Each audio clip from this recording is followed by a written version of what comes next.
Hello, hello, everyone. Welcome on to Branded. This is the podcast that takes you behind the scenes and beyond the brand. I'm super pumped to bring you back Miss Leah Mitchell. She is a matchmaking love coach for high achieving women. And recently, her episode that aired with us was really popular. We had fantastic feedback. Who doesn't want to learn more about love in their life? And honestly, if you're missing out on some love, like she's your woman to help you really identify how to create space in your life to bring in the love that you so desire. And because this episode is airing on Valentine's Day, we thought maybe we'd get a little controversial about, the quote unquote love holidays and talk about all things like relationships, dating, love, all of it. So, Leah, thank you so much for coming back. Thank you for having me. I'm so excited for this conversation.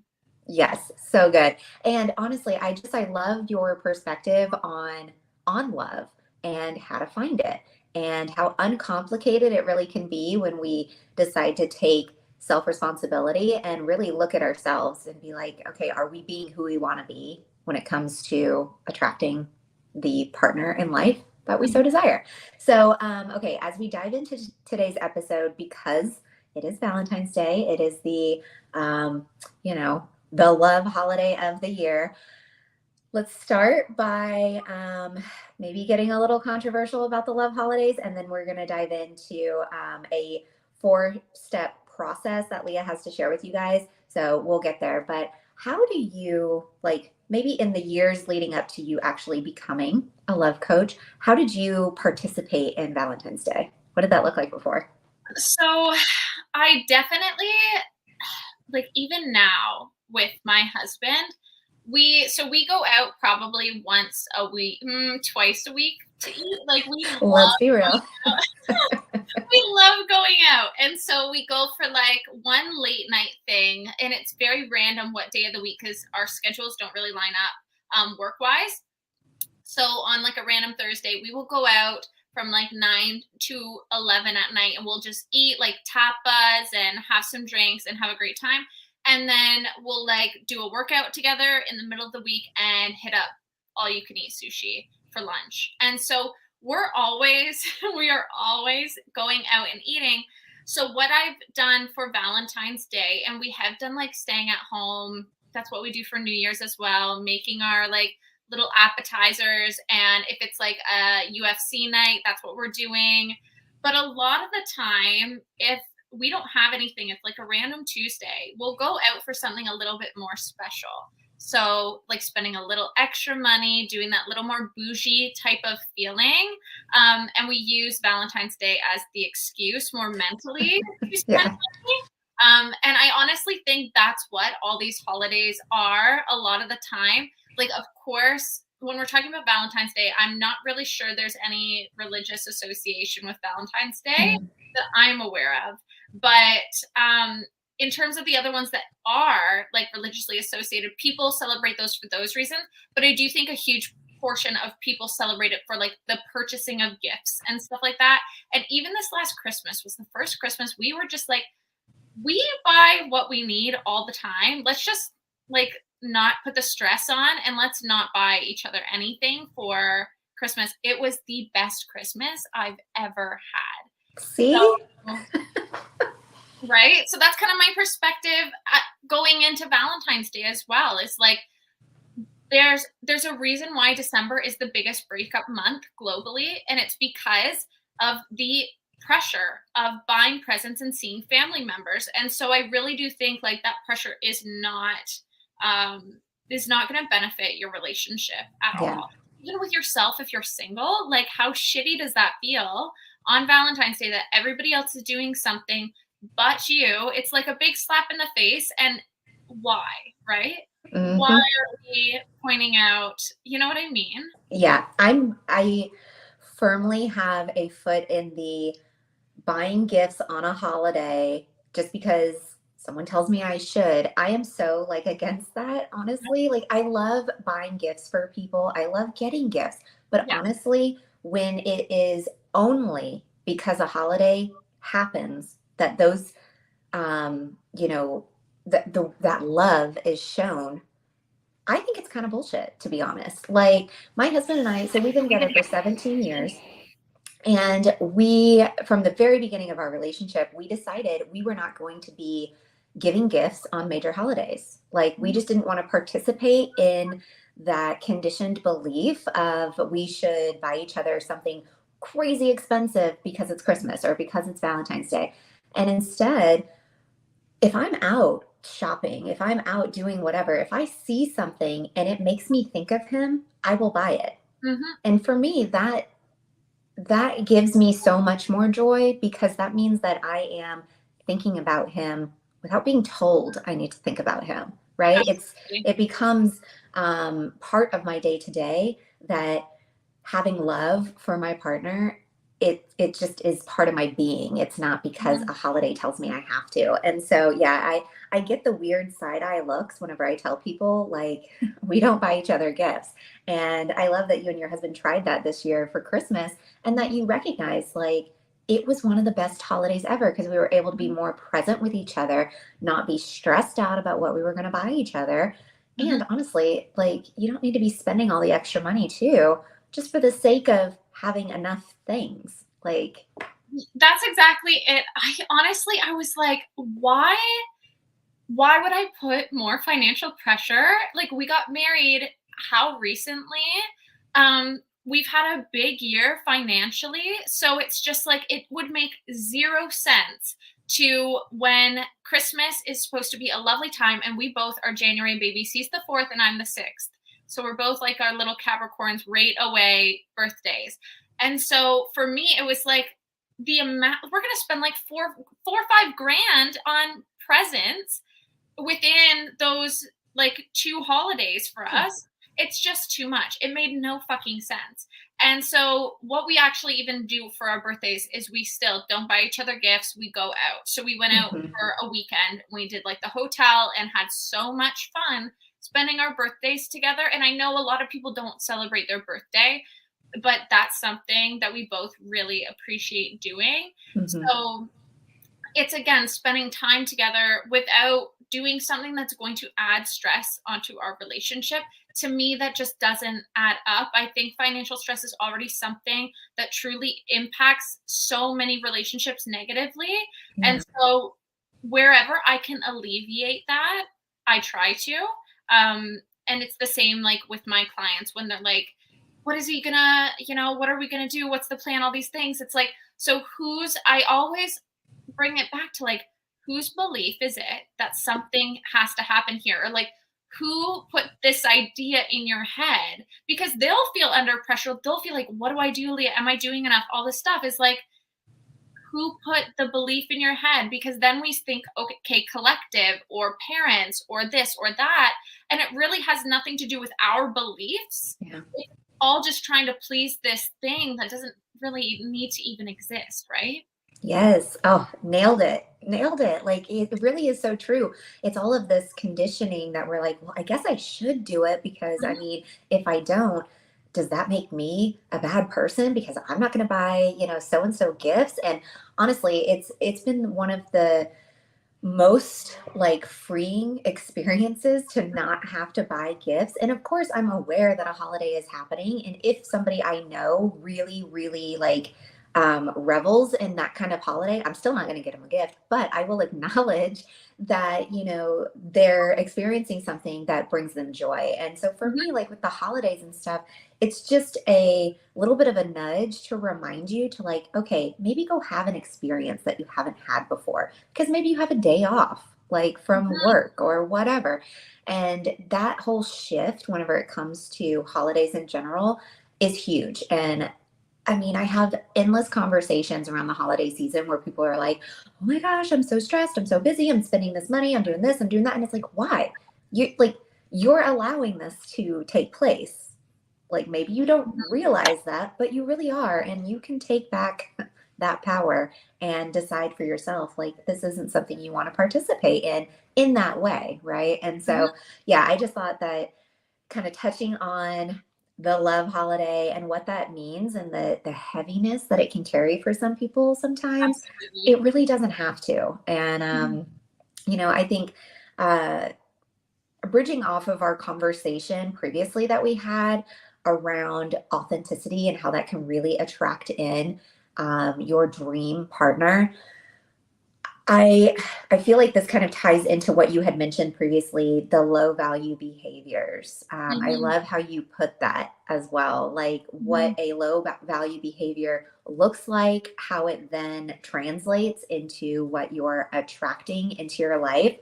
So, do you want to do a little spin off of that, like, and transition us into your the 4-step process that you wanted to share with us today?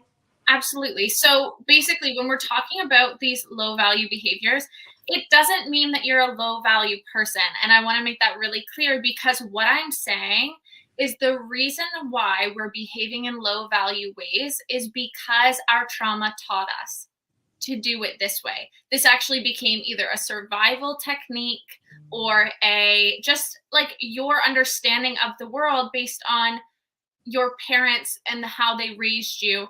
For example, something like trust issues. If you had a parent that was there sometimes and then was just gone some other times, your ability to trust, love, and be provided for becomes this thing that is also linked to abandonment. Mhm. So, especially for when we're children, I see this with with experiences with parents, experiences with like a role model when we're growing up, or even like our first boyfriend or an ex. And a lot of the time, it also has to do with people that we've lost in our lives.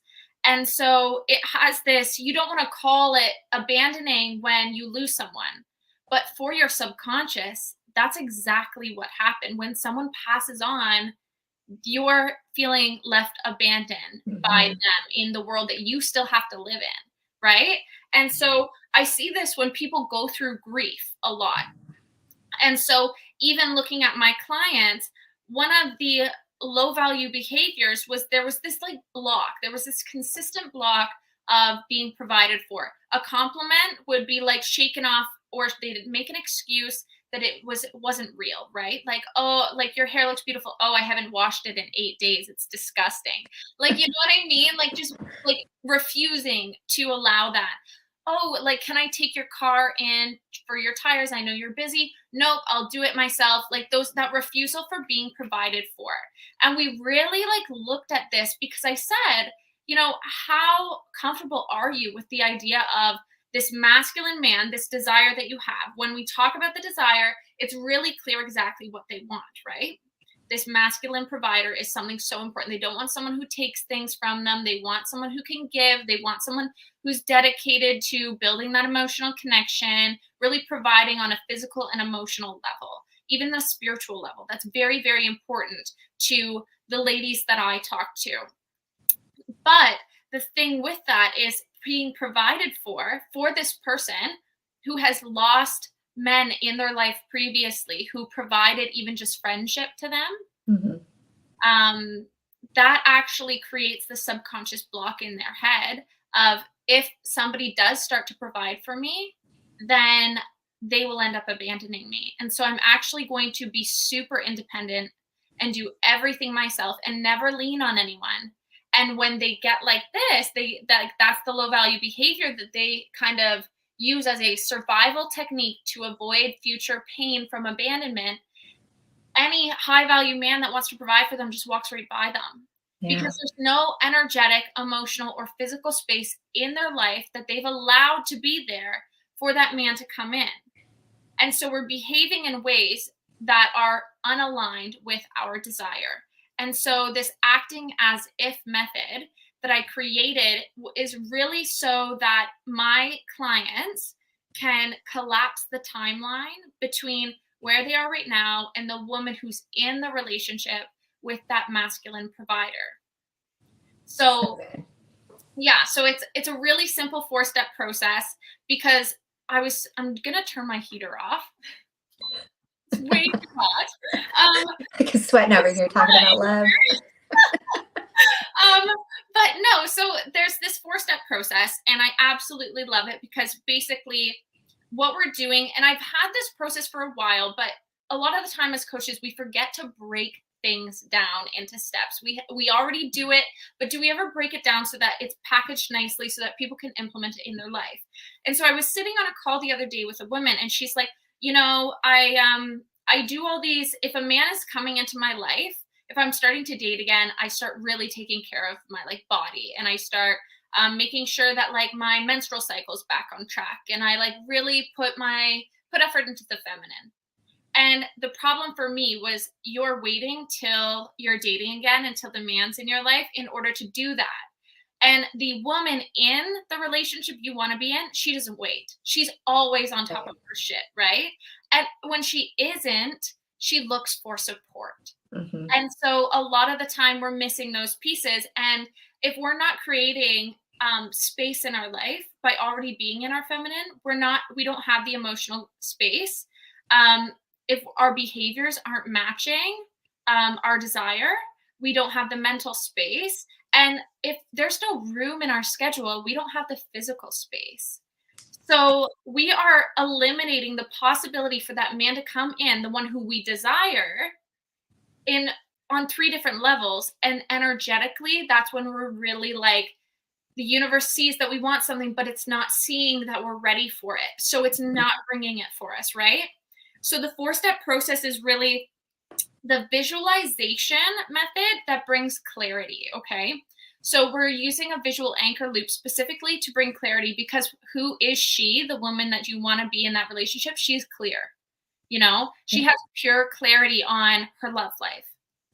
And in that, so step 2, we're moving, and step 1 really works specifically with the prefrontal cortex, that emotional regulation. When we don't have clarity, when we're confused, our prefrontal cortex is typically shut down. Using a visualization method really activates that prefrontal cortex so that we can actually shift into secure attachment with our love life. Because again, trying to be the woman who we want to be, if you have an anxious attachment style and you know that, the first step is curing that before the man comes into your life. So that would be not having secure attachment style to a man, but to your love life itself, right? So keeping up on your shit, basically, and being consistent. And so step 2, we're focusing on emotional alignment. And this is that she's validated and she's affirmed. She doesn't look for approval. She doesn't look for validation. She doesn't need the solution. She has it. She already feels that extreme validation. And so this is really using that limbic system, that amygdala, your hippocampus, and your hypothalamus. Those are really the ones that create those low value behaviors based on subconscious programming from the past, right? So traumas that provoke these behaviors. So the emotional regulation of that is step 2, because we first need to get an emotional level before we can ask for the behaviors to come in. So we're getting into emotional alignment with who she is. She's validated, she's affirmed. So step 2 is really focusing on emotional alignment. And then step 3, we're going into behavioral alignment, because this is when cognitive dissonance can occur. And that's really when we want something, but our behaviors don't say we want it as well. So then the universe, it just does not happen. You can want something as much as you want and as much as you can desire it. But if your behaviors are saying something opposite, there's cognitive dissonance. And so you can't get into alignment with your desire, right? So behavioral alignment is really, you have like, it's called a basal ganglia. I'm pretty sure. I could be wrong. But it's a part of your brain that forms new habits. So when we're thinking behavioral alignment, we just really want to form new habits that align with our desires. So this would be that embodying her. She's consistent in her desires. She knows how she needs to behave. Consistency in a relationship is key. Reliability is key. If you're not consistent and reliable now in your life, you're going to want to transition into that, because that's who she is, the woman who has what you want, right? And then step 4, last step, we're getting into trust and patience. And this is really, so this entire process is based on collapsing the timeline, because what I see single women and women in unsupportive relationships struggling with so much is the timeline. I thought I would be here by this time and I'm not. And that can be devastating. And so what it does is it applies pressure. And it applies pressure that misaligns us with her, with the woman we want to be, because she is patient, Mm-hmm. right? She Yep. trusts, she has faith. And so if we're already stepping out of that by being so pressured by this timeline, and Valentine's Day is a great example of timeline pressure. I want to be with a man for Valentine's Day. I need to be with someone for Valentine's Day. And so if this is the case, I really want ladies to use this process in order to build that trust and patience, step into alignment with the woman who has that masculine provider who already has her Valentine's Day planned, you know? So she's Mm-hmm. not stressed about what she's doing on Valentine's Day. She knows. She has her man. Everything is the way it's supposed to be. And so stepping into that version of ourselves and acting as if we're already there allows us to clear out those ways that we're not currently aligning with that desire that's blocking us from bringing it in. So good. I took some notes down here. I'm like, yes, yes, I'm writing. This is so good. And honestly, it really okay, so couple things. Let me gather my thoughts here because I love having conversations with you, by the way. Like the way you present the information, you add a little bit of the science into it, you add a little bit of the metaphysical, but all of it just it all speaks to each other. And I admire your process of like how you think and how you present the information. It really resonates with me. And 100%. I mean, if I was looking for a partner, I mean, I'd be coming to you. But having these conversations, like even I've been with my husband for 17 years, it helps me stay enlightened and remind myself of, things that I already know and some things that I maybe don't know to revisit. And so, okay, first I want to really say like these 4 steps, it always is going to have to start with clarity. Whether we're talking about relationships, we're talking about business, anything in your life, it has to start there, right? And sometimes that clarity piece, I mean, wouldn't you agree that it's probably one of the most uncomfortable, like in the sense of it really forces people to, like you said, visualize, think about the things that they truly, truly want, and also kind of face yourself. Like, what am I currently doing that is not allowing me to have this thing? And that's, I think, addressing both of those is where it then merges together and creates that clarity of like, oh, now I understand. Now I'm ready to take full responsibility for who I've been being and understand that, like, yeah, the woman that has all the things that I want, she doesn't wait to shave her legs until she has a date. She shaves her legs for herself because she fucking wants to. Like, and that's just it all kind of whenever you peel back all the layers, what I find to be so interesting is that whether we're talking about business or relationships, when you really peel it all back and you get to like the naked truth of it all, it really comes down to trusting yourself, trusting your own choices, and not being afraid to like flip that mirror around and look at yourself and say, okay, what is it that I truly, truly want? And am I actually acting in a way that would get these things? I mean, it's so amazing that, there's women out there that have created programs like yourself that are doing this kind of work. So many people need to see this kind of stuff. And it really is one of those things that I think with relationships in particular, a it can be something that can keep someone stuck for an entire lifetime. Like Yeah. I see women that they have been perpetually single their entire life. And they think that it is stuff that it isn't that's keeping them single. They think it's their location, dating apps specifically, or their weight, their appearance, their financial situation, the fact that they had kids with somebody and now they're a single mom and their momness is why they don't have love. And so it's interesting because when we apply this method, what I'm really saying is that you already are exactly who he's looking for. The problem is you went through experiences that made you less like yourself. Yes. Right? So we're just not So behaving good. as who we were meant to be. And so when I say acting as if, I want you acting as if the woman who you were meant to be. And the way to know, because we do question this, like, is this meant for me? Maybe I'm just that one woman. Everybody thinks they're the special unicorn where it won't work for them. Maybe I'm that one woman it won't work for.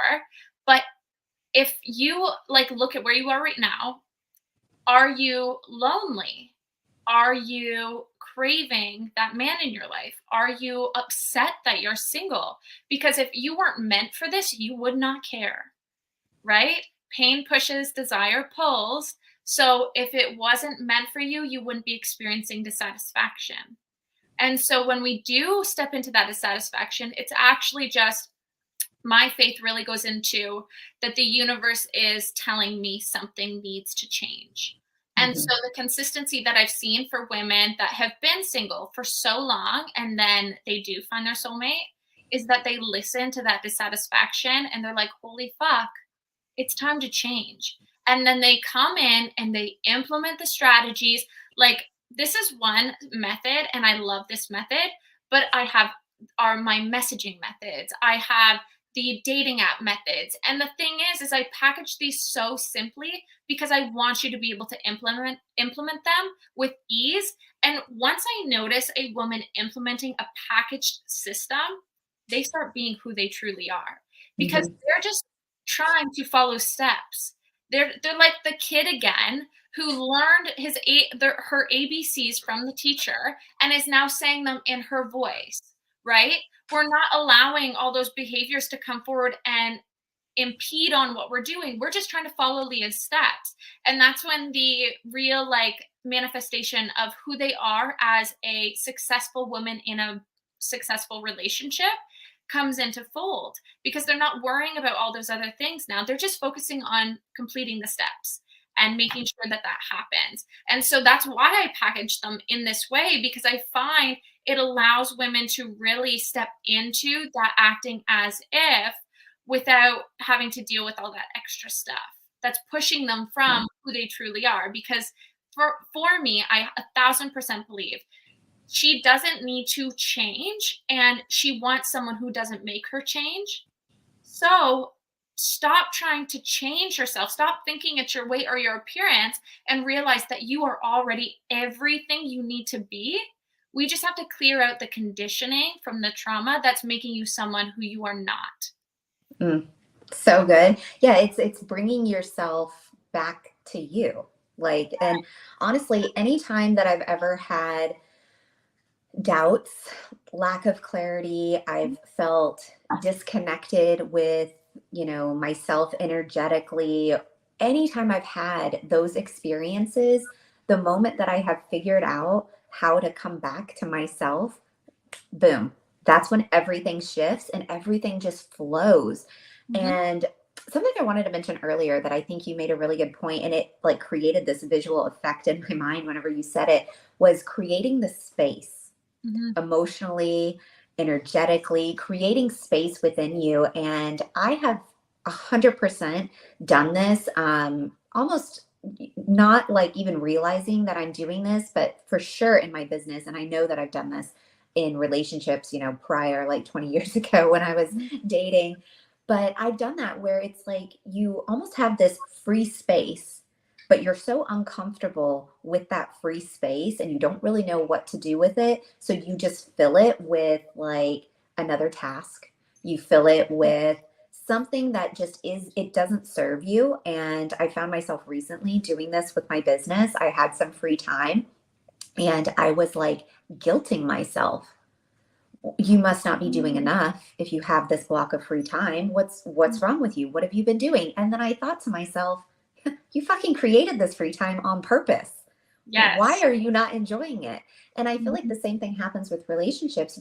We almost don't realize sometimes that we haven't even created the space within us, which, I mean, there's something to be said to create the space in your physical as well, but creating the space within you to say, I actually have space mentally, emotionally. I have this capacity to take on another human versus like nope, it's just all full of me and my problems and me overcomplicating every which way. Absolutely. And I love that you have this 4-step process to help peel back those layers and get really, really to the core of it all. And Mhm. I think it's really important that you do make it so simple. I love that you make it so simple because, especially as women, we overcomplicate things for no reason usually. I think a lot of it has to do with the people pleasing aspect of Absolutely. doing more, Mhm. achieving more. So we overcomplicate things because if something's easy, we must have not done it right. Yes, yes. Well, even that lines up perfectly. I was thinking while you were talking, um, communication is that thing that, of course, I have a whole set of nonverbal cues for communication, which build trust because 93% of that trust is built nonverbally Mhm. between a couple. And that's super important. But sometimes we do have to say, and there's so much fear around saying exactly how we feel. And I feel very blessed in that sense that my relationship has gone through the part where it was difficult to say, and we either held back and then built resentment and blew up, or we started nagging. And that ended so quickly, which was really fortunate because we both were like, this is not how we're supposed to talk to each other. Like, this is not how it's supposed to be. Let's just start saying and making it soft and sensitive and getting the same results. And sometimes not saying, sometimes just like doing the dishes the way I like to do them, you know? After he did them, I just redo them because I like the way that I do them, and I don't want to discourage him from doing them, right? So Yes. sometimes you just gotta, bite the thing and just. Yeah. But I've been having this come up with clients who are in relationships, and it's really this holding back on. So, for example, wanting deeper intimacy, wanting better sex, like sex that doesn't go straight to sex that has a lot more intimacy, Mhm. foreplay, excitement, more giving to her, less him experiencing all the joy, right? And this is something that I see women deal with a lot. And so, what I've kind of explained as is we need that communication piece to happen in order for, if you've ever had makeup sex before, what happens is nobody said shit for way too long. And then you both just say it all and you pour your hearts and you both cry and you say everything you needed to. And you both feel sympathetic towards each other because you see the other person's going through the same fucking thing you're going through. And then you say it, you connect over the emotional intimacy you just had. And then the physical intimacy is so passionate and so vibrant and so exciting. And it's like the only reason that that happened, the extra kissing, the extra loving, is because you had that emotional connection first. And Mhm. so if we want things to even just change in the bedroom, we have to look at where we're not creating that space outside of the bedroom, right? Yeah. Are there things being unsaid? Because if you want to be able to say something in the bedroom, you've got to be able to say stuff outside of it, right? You're not going to ask for what you want there if you don't ask for what you want outside of it. Mhm. It's creating those conversations that just need to happen. And sometimes it's like, yes, this feels sticky. Yes, this is uncomfortable. But I think, as I said last time, women are really the creators of that emotional connection. We create that emotional space. And so, even though it's challenging, getting back into your gifts of being the one who goes first with saying, something's wrong here, because he knows, but his skill set on how to talk is less than yours. It just often is. We have a bigger prefrontal cortex as women in our brain. That's our high order functioning, our emotional regulation. We're able to perceive how we feel more intellectually Mhm. and communicate it. And sometimes when you get to communicate how you're feeling, he's like, oh shit, that's exactly how I'm feeling. And he never had the words. So now Yeah. you just created something and he's going to share something with you he's never shared with anyone before. And now he's like super fucking connected to you. And then he's going to make wonderful love to you. And that's just what's going to happen. And if that's missing in your relationship, we really need to look at like the intimacy outside of the bedroom in order to raise it in the bedroom. And I wanted to make that point because I think even on Valentine's Day, think about the pressure people put on their partners to perform sexually. Like, that's fucking stressful. Yes. Right? Personally, if I want to just lay there, I can, and we can still have a great time. He doesn't get that option. He Yeah. needs to be able to perform in order for us to have a good time. That's a lot of pressure. Mm-hmm. And a lot of the time, we don't acknowledge that. And so having those intimate conversations of, hey, like, you don't have to perform. If you can just do this for me, I'd be happy. Like, if we're not giving ourselves that chance to ask for what we want, it's really, we're not creating that emotional and behavioral space. Our behaviors, again, aren't matching what we want. If Mm-hmm. we wanted to get this deeper level of intimacy, we would be communicating on a deeper level. But if those aren't matching up, if we're not doing the things, we don't get the result.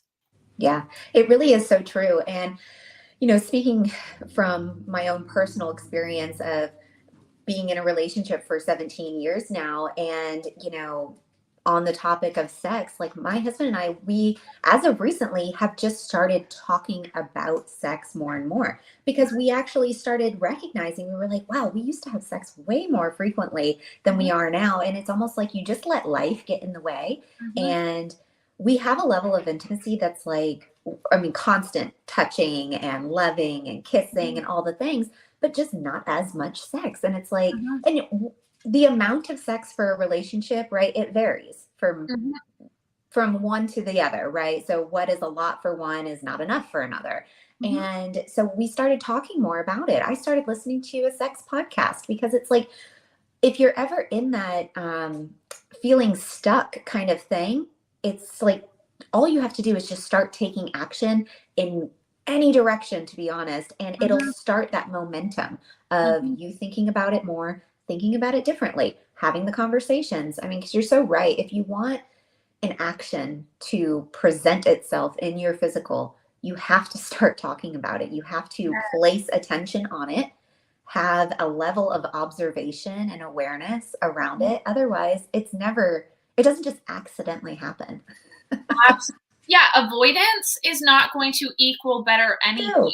right? So it's like, even just to say it out loud, even if it's messy, I always tell ladies, if they don't feel like they have the confidence to say it, that's your first sentence. Say, hey, I want to bring something up, but it's making me feel really uncomfortable. I don't want to be shut down. I don't want you to mishear me, and I don't want to explain myself the wrong way. So if we can just be really patient with me getting this out, I would appreciate that. Okay, so now you've just softened his entire disposition and demeanor. Now he's like, oh, okay, you don't think you can talk to me? That's a problem. Like, I'm going to listen my best. Because if he's a healthy masculine man, he wants to make you happy. So you coming to him with, hey, I have a problem and I'm a little afraid of saying it because of these things, then he's, okay, I really need to put that effort into hearing her out. And then there comes like that. Now he says his side of it that you didn't even understand, that you didn't even know existed. And sometimes, and this is not to belittle men in any way, sometimes they don't know it fucking exists because it doesn't for them. A lot of the time we personalize things. Oh, the reason why we're not having as much sex is because of me, because I've lost weight, because I've gained weight, because of this and that. He didn't even notice that you were having less sex. He just thought, oh, she's just not in the mood lately. So he has given you your space. If he knew it was because you were feeling insecure, he would put in that extra effort to be like, oh no, like, nothing at all. Like, I want to do it all the time. I'm just waiting for you. Yeah. The months where we like worry about something and then we finally fucking say it and he's just like, what are you talking about? Right? Yeah. That communication, because we personalize and it's a personification of something, making it about ourselves where it doesn't actually have to be about ourselves.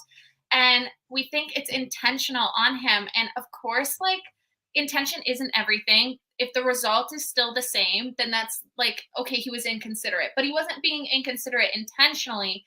It's just, we need to bring it to attention. And then he's like, oh shit, I totally get where you're coming from. I was slacking on that and I will do better. Okay, now the conversation happened and all you're looking for after that is, do the actions follow? Yeah. And it's just that simple. And sometimes if you are stuck with the, taking that next step to say it. And I highly doubt you ever experienced this after being together 17 Oh, we years. talk about everything, yeah. Flies out of your mouth before you even decide how to say it. But it's just like you get used to knowing how to speak to your partner, right? And so if that part isn't there yet, like you're not used to knowing how to say it, then start with, I don't know how to say it. Mm-hmm. You know, that's Yeah. that honesty, that's that trust in that they'll meet you halfway with learning this part Yeah. and getting to know each other on that deeper level. Yeah. And, you know, you bring up a really good point. Like, no matter how long you've been in a relationship, even if you're single and you're still seeking it, you will always get the best result from, you know, the other person when you are the most honest about how you actually feel about something. And honestly, like, yeah, I've been with Adam for 17 years, but our conversations and how we have those conversations has 100%, it's evolved. We Mm-hmm. have evolved as humans and we've done it together, thankfully. But I think a lot of relationships end up not working because people stop understanding how to speak to each other. They get Mm-hmm. afraid. They don't want to expose themselves. They don't want to be vulnerable. It's like if you're going to be vulnerable with anybody, it should for sure be the person that you want to spend your life with. Absolutely. And, you know, I think that can lead into a whole nother conversation about how most people really aren't honest with themselves Mm-hmm. first in order to then be able to have really truly honest conversations with other people because you feel exposed, you feel judged and all the things. But yeah, getting to the root of it all and understanding like it's okay that maybe your partner isn't going to understand where you're coming from. But if you don't have the conversation, you're never going to find that out. And you're going to continue to hold the resentment or personalize it, like you said, and, you know, all the things. And so, yeah, I think it's just, I love that the core of your messaging is really about high levels of communication Mm-hmm. and no judgment and just like that openness with each other and how so much of that can translate into a really successful relationship or finally finding that partner that you know is meant for you. Mm-hmm. Yeah, it's just it's really really powerful to know that you don't have to change, you don't have to be somebody else, you're Mm-hmm. already the person that your perfect partner is looking for. Yes. Show the fuck up as her and Mm-hmm. Well, see what happens. that's so true. Like, I was even thinking, for the sake of Valentine's Day, how many ladies worry about, like, does he have a plan? Is he going to do something? How do I get him to lead? Because I've controlled everything up until this point, and like if you're like me, you have a bit of a control issue. So it doesn't come naturally to like let someone lead. But in order for a man to really step into his masculine and you guys to have a really like harmonious relationship, we need to be able to sit back and let him lead. And I was having a conversation recently, and she's like, but I brought it up and I was like, you never plan. Okay, so you went in accusing Yeah. instead of being like, hey, I'm free this weekend. I know you're free this weekend. I would love to do something, but I really don't want to plan it. So I am very excited for what you have planned. And he's like, oh shit, like, fuck, I got a plan. Guess I got a plan.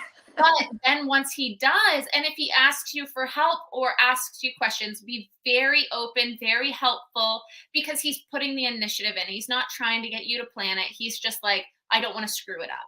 Men often don't have the confidence to plan when their woman's involved because she knows what she likes. And he's seen that the whole relationship, she's very aware of what she likes and what she doesn't like.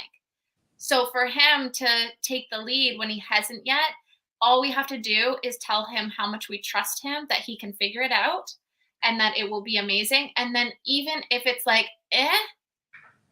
be like, thank you so He much. still did it. Yeah. Right? Thank you so much. Even if it doesn't align with like, you're like, why wouldn't he have just taken me doing this? Because he knows I like that. And he took me doing something that whatever.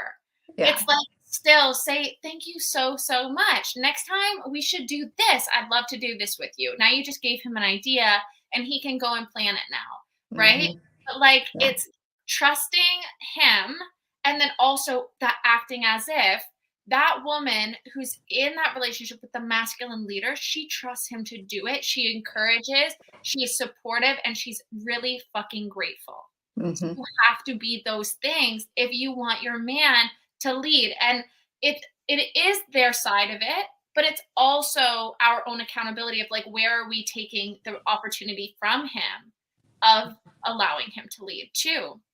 And so bringing both sides in, I never say like it's all our responsibility, but the reality is you can't control someone, you can only control yourself. And so we have to change in ways of becoming the woman we want to be, which is more authentic, not changing who we are, actually becoming more of who we are and who we want to be, in order to allow him to respond and level up with us. And it's not even us going first, because sometimes he's 3 steps ahead and you're just seeing it a different way, right? Like my husband is extremely patient, and I keep thinking like, oh, well, we need more patience. No, bitch, I need more patience. He's great.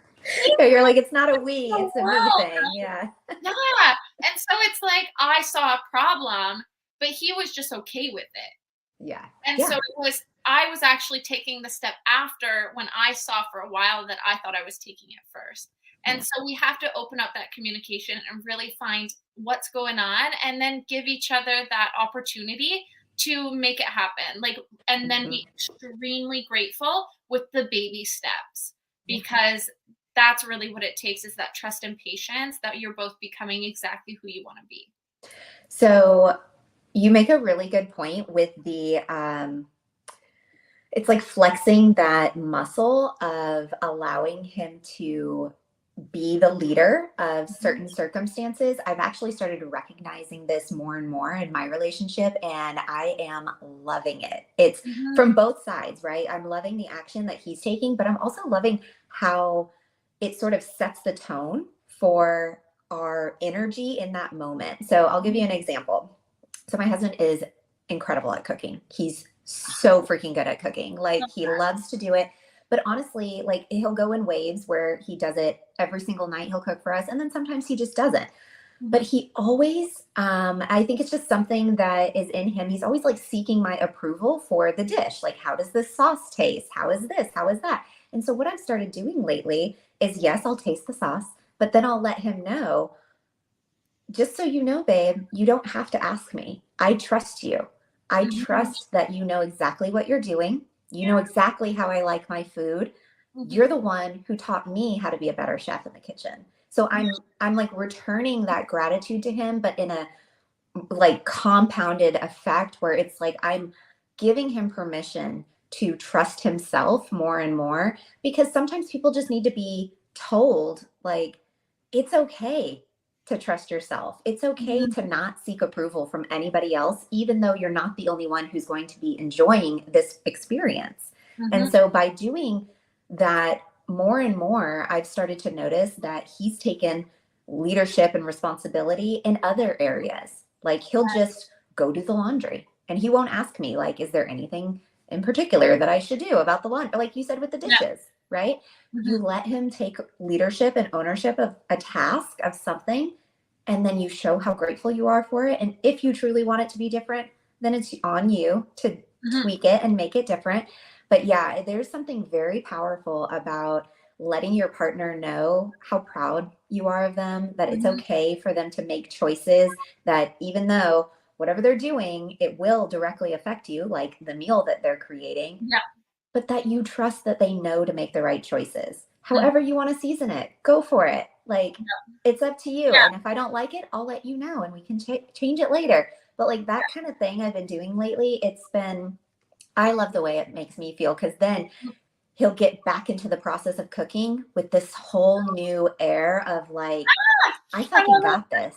Yeah. Like, this is going to be the best meal ever. And it really, it's something that I want to start doing actually in the bedroom as well. I want to shift this into all areas of my life, because it's just, it can be so powerful. And I love watching that light in him just grow. Like, it's just a really beautiful thing. And sometimes it doesn't even, like, I think you're like 4 steps into it, And I would say I'm actually about two steps behind you with, so I try to let him lead a lot. And like, even moving into this new place, I just forwarded all the emails to him and I said, Jordan's actually going to take care of the house stuff in this house.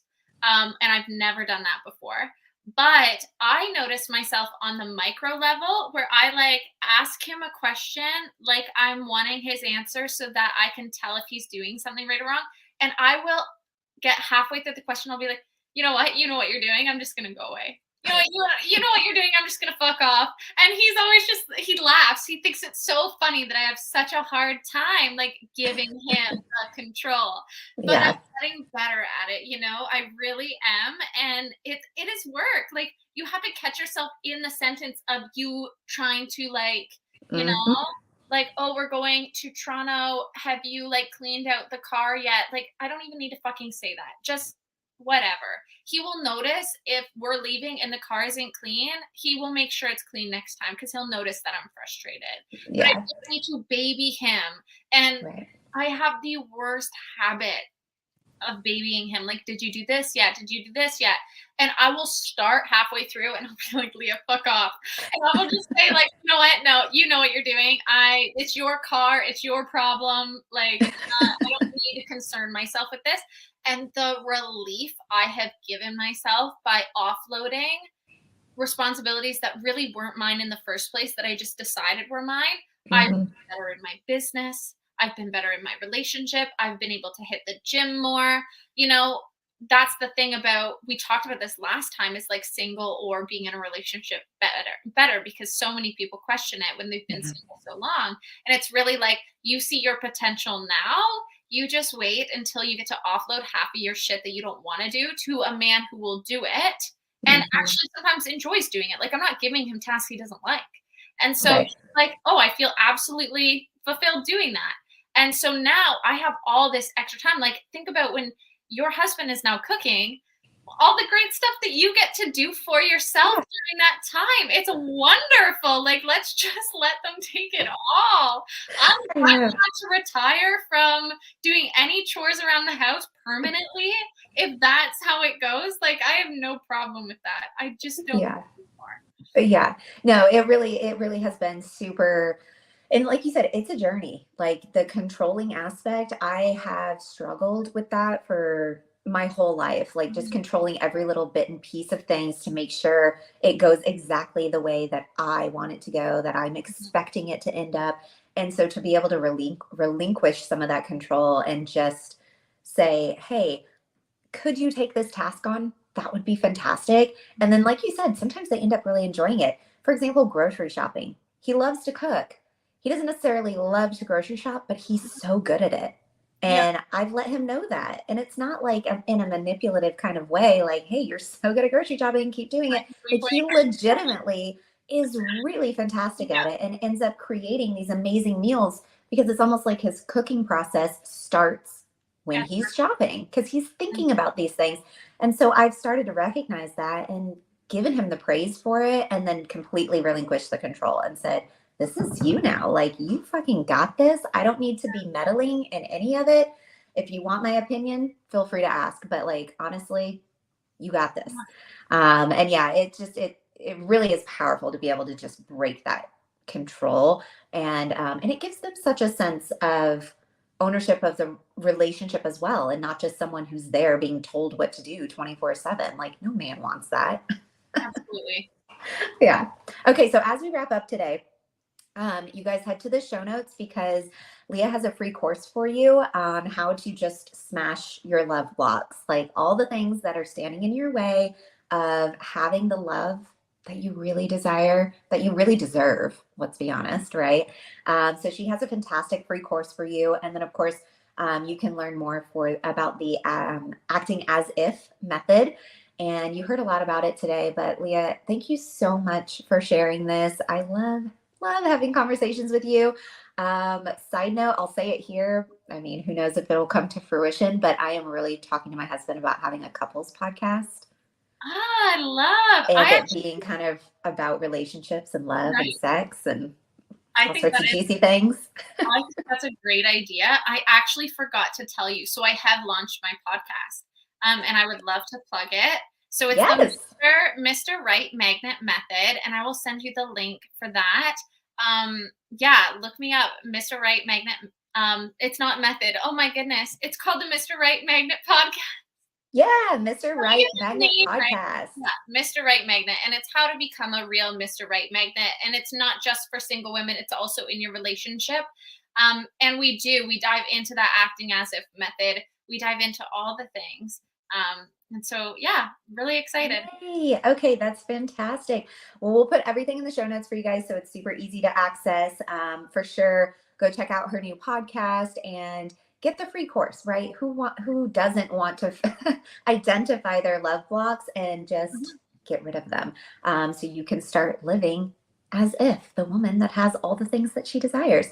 So, all right, thanks so much, Leah. Anything you want to share as we sign off today? No, I'm good. This was lovely. I love talking to you. I feel like we went long today, but it was because the conversation is always so good. I love it. I know, you guys. And if you can't ever make a full hour podcast, break it up, right? Throw in some earbuds, go do some things. And yeah, until next time, we'll see ya. Thank you so much for listening to Branded, the podcast. Please rate and review. And for more information, visit .com. I'll see you soon.